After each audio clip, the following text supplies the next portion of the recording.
Bonjour et bienvenue dans 101%. Aujourd'hui c'est vendredi et vendredi c'est n'importe qui. Mais pas aujourd'hui puisqu'aujourd'hui c'est moi, Salomé.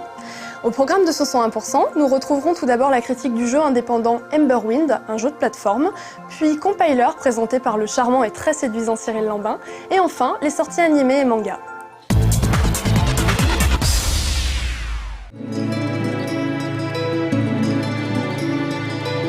Apple vient d'annoncer sa dernière création, une tablette nommée iPad. Une tablette, c'est un ordinateur sans clavier ni souris, ici contrôlé uniquement par le toucher.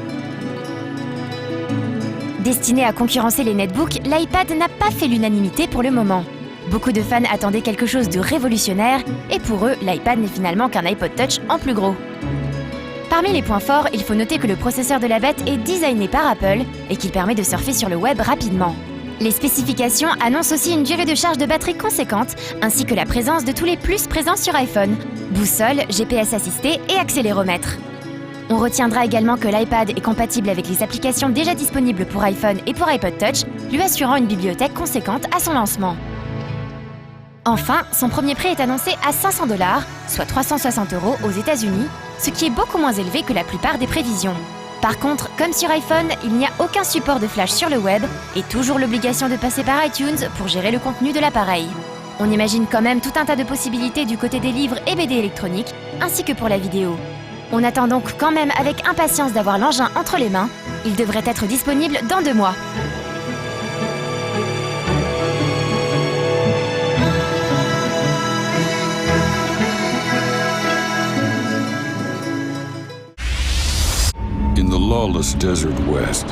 On aurait presque tendance à l'oublier, mais Ubisoft ne s'intéresse pas qu'aux consoles HD. La société française possède en effet une actualité plutôt dense sur Wii. Elle vient d'ailleurs de nous le rappeler en précisant la date de sortie de Red Steel 2, qui se fait d'ailleurs plutôt discret depuis quelques mois. C'est donc le 25 mars prochain que vous pourrez vous procurer ce titre censé utiliser pleinement les capacités du Wii Motion Plus. On espère maintenant qu'Ubi réussira là où la plupart des éditeurs tiers ont échoué, c'est-à-dire imposer un jeu gamer sur Wii.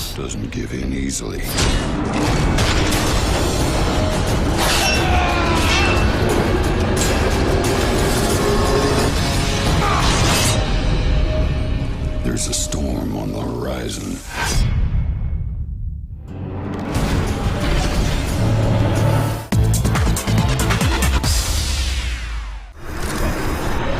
On termine les news avec ce trailer de lancement de No More Heroes 2. Alors que l'on parle beaucoup en ce moment de l'arrivée de Travis Touchdown sur console HD, il ne faudrait pas non plus oublier qu'il est également de retour sur Wii. Aux États-Unis, le jeu est déjà disponible. En Europe, sa sortie n'est toujours pas assurée. I'm gonna touch you down. Let's pull. That was sweet. What the hell? A battle royale. I came here to fight. This is what I've been praying for. Now it's my turn. Don't stand. Actually, you're just like that. Whatever my master wants. Dirty nympho. No more heroes. Bring it on. Away with you. You need help. Everybody deals with grief differently, right? Some people fuck at funerals. I cut off heads.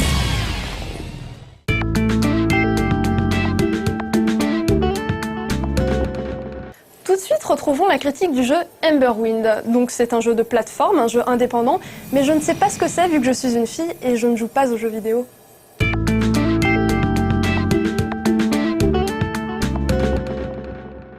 Si l'on parle généralement de la pléthore de jeux proposés par les grands éditeurs lors des fêtes de fin d'année, on oublie souvent que des projets indépendants puissent voir le jour à la même période. C'est le cas du très sympathique Emberwind, un jeu de plateforme indépendant pas prétentieux pour un sou, développé par le studio suédois Time Trap.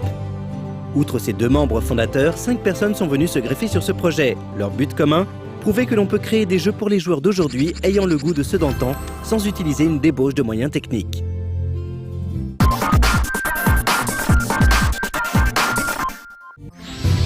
Le bon roi Giro du royaume de Grendale a su apporter prospérité dans son royaume peuplé d'humains, mais aussi de créatures magiques.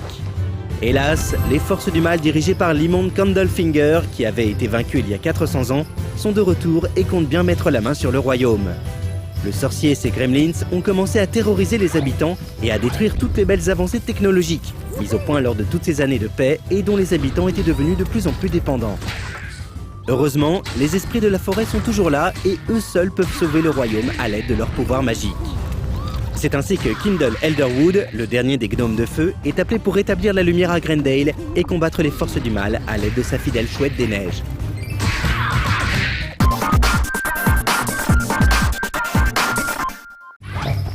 Emberwind se présente comme un jeu de plateforme des plus classiques, ceux-là même qui ont fait la gloire des consoles de salon dans les années 80.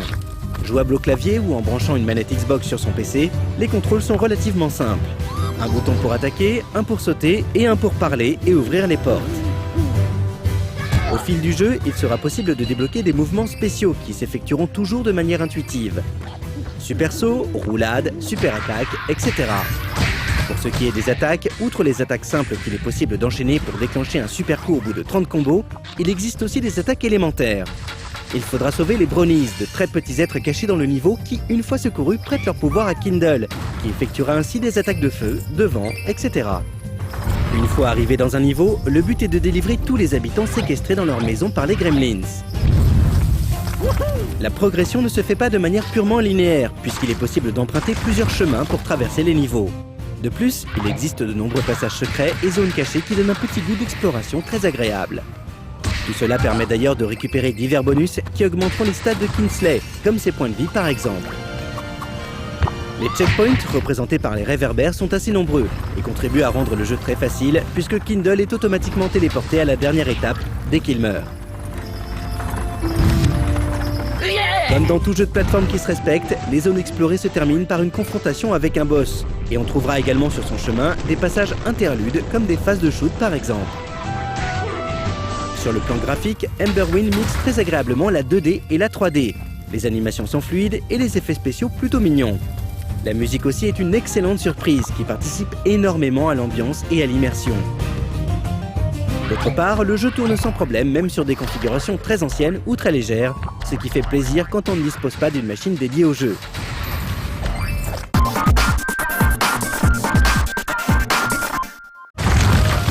Emberwind est une très agréable surprise parmi la multitude de titres sortis pendant les fêtes. Proposé à moins de 10 € et très intuitif, il constitue une introduction de qualité au jeu de plateforme pour les jeunes joueurs.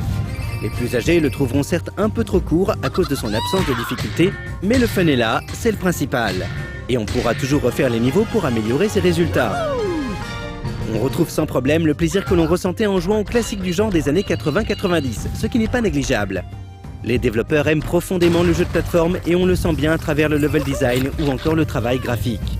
Ici, pas de superflu, tout est cohérent et réalisé dans le seul but de s'amuser sans voir le temps passer. On espère désormais qu'Emberwind sera porté sur console via les plateformes de téléchargement car il mérite bien plus d'attention et de visibilité que certains titres sortis récemment par de gros éditeurs.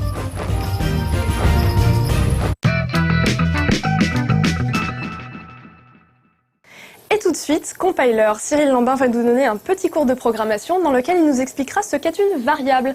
Alors pour moi, une variable, c'est ce que je faisais en cours de mathématiques au lycée où je rentrais toutes mes formules dans ma calculatrice. Je pense que c'est un petit peu plus compliqué que ça, mais encore une fois, je suis une fille, donc je ne comprends pas.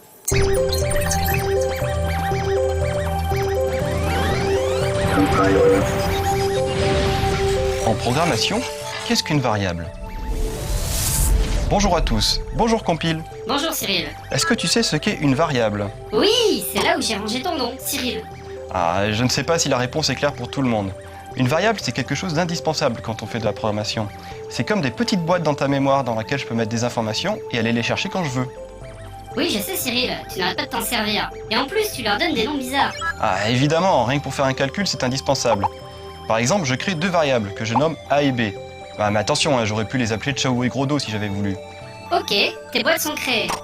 Par contre, je sais pas ce qu'il y a dedans, mais elles prennent déjà 2 octets chacune. Ah, c'est normal, j'ai encore rien mis et je sais que ça te bouffe déjà de la place vu que c'est de l'information. Dans la variable A, je mets la valeur 4. Et dans la variable B, je mets la valeur 100. Ok. Selon les langages de programmation, on écrit ça de manière différente. Par exemple, on pourra écrire A égale 4 et B égale 100. On pourra aussi écrire A 2 points égale 4 et B 2 points égale 100. De façon plus générale, on l'écrit avec une flèche et on dit A reçoit 4 et B reçoit 100. Ça va, j'ai compris Cyril, et j'en fais quoi maintenant ? Eh bien, s'il te plaît, compile, fais l'addition de A et B et mets le résultat dans une nouvelle variable que j'appelle C. Ok. Et maintenant, dis-moi ce qu'il y a dans C, s'il te plaît. Alors attends un instant, je regarde. Ah, il y a la valeur 104.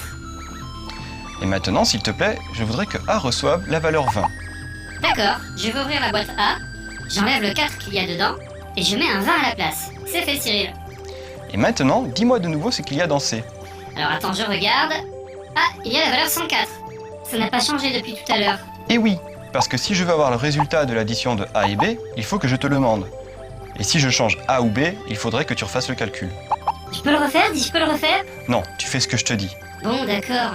Donc les variables, ça sert à faire des calculs. Non, pas seulement. Ça sert à stocker les informations dont on a besoin très régulièrement. Par exemple, dans un jeu vidéo, il y a une variable pour stocker le nombre de points de vie et une autre pour le score. Ah oui, en effet, j'ai une variable qui s'appelle score en mémoire. Et j'ai même une variable qui s'appelle high score. Est-ce que score est plus grand que high score? Attends, je regarde. Non. Eh bien, s'il te plaît, fais l'opération suivante. Score reçoit score plus 1000. Ok, j'ai ajouté 1000 au score. Et maintenant, est-ce que score est plus grand que high score? Attends, je regarde. Non. Score est toujours plus petit que high score. Ah, dommage. Dis-moi, compile, est-ce que tu as une variable qui s'appelle nom du présentateur? Ah oui, et à l'intérieur, il y a plein d'octets qui forment le mot Cyril.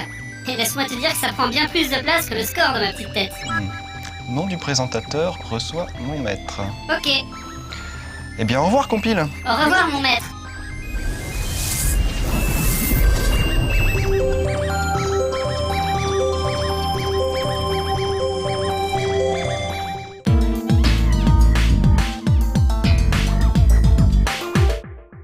Et tout de suite, retrouvons les sorties anime-manga avec au programme aujourd'hui Bleach et Gundam Double O.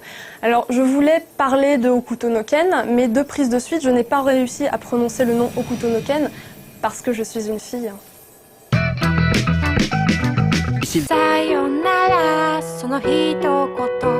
Voilà, c'était les sorties anime-manga. Ce 100% se termine et je voulais vous dire... Aujourd'hui, dans les 100%, on sommaire, à Berlin, les jeunes. La PC. Oh les gars, qu'est-ce que vous faites là? Le 100% parce qu'on... Vous êtes déjà passé là les gars, on faisait avec Salomé aujourd'hui, on avait dit. C'est pas les mêmes, différents.